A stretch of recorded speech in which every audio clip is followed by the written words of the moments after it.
আসসালামু আলাইকুম। ওয়ালাইকুম আসসালাম। আচ্ছা ভাই, এই যে মাগুরা ৮ বছরের শিশু আসিয়াকে ধর্ষণ করেছে এবং আজকে সেই রায় দেওয়া হয়েছে, কিন্তু এই যে আসিয়ার মা এই রায় মেনে নিতে পারছে না। হিটু শেখকে একা ওই মৃত্যুদণ্ড দিয়েছে আর ৩ জনকে বেকুলিশ খালাস দিয়েছে। এখন আসিয়ার মা কাছে এদেরকেও দেওয়া হোক। তা আসলে এটা কি আপনি একটু বলুন তো। এটা যদি তারা অপরাধ হয় তাহলে তাকে দেওয়া হবে, টেস্ট করতে হবে, ডিএনএ টেস্ট করতেই হবে। এটা আছে ডিএনএ টেস্টে শুধু হিটু শেখ ধরা পড়বে কি জানি, তাহলে টেস্টের ভিতরে ভুয়া আছে কেন? করলে ধরা পড়বে তো, টেস্ট করলে তারা তো ধরা পড়েনি যে ৩ জনকে খালাস দেওয়া হয়েছে, এরা তো নির্দোষ। এটা যদি নির্দোষ হয়ে যায় তাহলে তাকে বেকুশল খালাস পাই, খালাস পেয়েছে, কিন্তু আসিয়ার মা বলছে আমি মেনে নিতে পারবো না খালাস।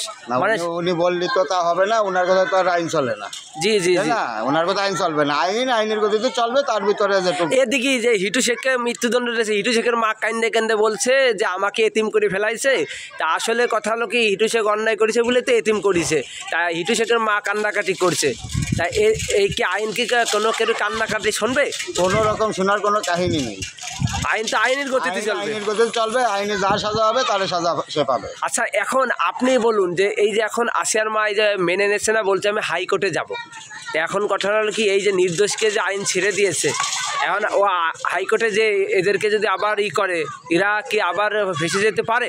এরকম কোনো নেই, যেহেতু কোর্ট তার একবার দিয়ে দিয়েছে, এখন সে চেষ্টা করতে পারে, সে আরও উপরে মহিলা চেষ্টা করতে পারে।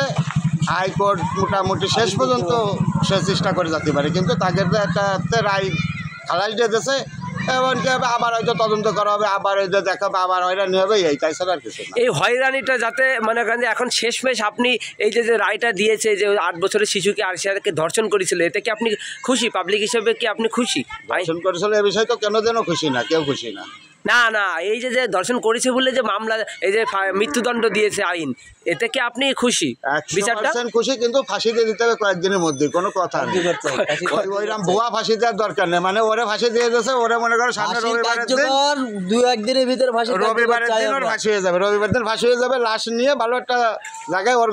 আপনি কি লাশ দেখতে যাবেন? আমি লাশ দেখতে যাবো। ওর যে জায়গায় ঘরটা ভেঙে ফেলাইছে, ওইটা ভালো করে সুন্দর করে খুঁজছে, সিন্দুর করে একটা কবর দিয়ে দিক, ওখানে একটা সাইনবোর্ড। খুব ভাবে আইনটা মানে এখন ওর মা বলছে যে আমার সোয়ালে যাবে হোক গে, আমাকে একটা ঘর করে দিক। ঘর তো ডিপ জল করে দিচ্ছে, কিন্তু এলাকার লোক করতে দিচ্ছে না। ডিপ জল ঘর করে দিচ্ছে না, এটা হলো ভুয়া নিউজ। না না না, ডিপ জল 100% দিচ্ছে, ঘর করে দিচ্ছে। যার জন্য বহু বাড়ি করেছে, এবং এলাকার লোকজন সেটা আমাদের টিভিতে দেখছি, টিভিতে দেখেছেন? নিজে টিভিতে দেখছি, কিন্তু এলাকার লোক করে দিচ্ছে না। না না, এই যে আসিয়ার মাকে যে এই যে জামাতের আমির গরু থেকে বাছুর দিয়েছে 2 লাখ টাকার, এইটাই আসছে নেই। আর এক পলিটিক্স, এই পলিটিক্সে যার দরকার নেই, ঠিক আছে?